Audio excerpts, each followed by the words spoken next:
یه آموزش خوب آوردم براتون. این که چجوری یه سایبون رو بتونی به یه چادر یه نفره خوشگل تبدیل کنی. ابتدا نیاز داریم به یه سایبون 3x3. اینجوری مثل فیلم وسط نصفش میکنیم، گوشه سمت راست بالا رو یه گیره چادر میزنیم، بعد گوشه سمت راست پایینم یه دونه گیره چادر میزنیم که کیپ شه.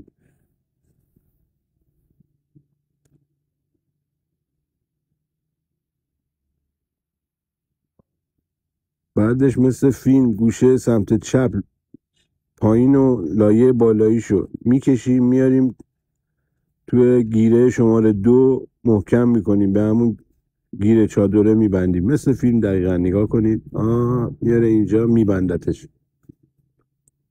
وقتی که این فیکس شد یه گوشه ای تو پارچه بالایی به دست میاد، اون پارچه رو میبره بالا، قسمت انتهاشو یه گیره چادر میبنده، نخو بهش میبنده، یه دونه میله عمود پیدا میکنه به صورت قائم که بتونه اون گوشه رو فیکس کنه و محکم نگرش داره. الان دیگه کارمون تمومه، یه چادر خوب داریم. گیره رو با نخ میبندیم به زمین فیکس میکنیم، حالا درشو مثل این باز میکنیم، میبینی که یه چادر خیلی خوبه یه نفره برای خودت آماده کردی. امیدوارم این آموزش به دردتون بخوره. یه جایی اگه سایبون دارین چادر ندارین بتونین راحت یه چادر خوب برای خودتون درست کنین و ازش استفاده کنین.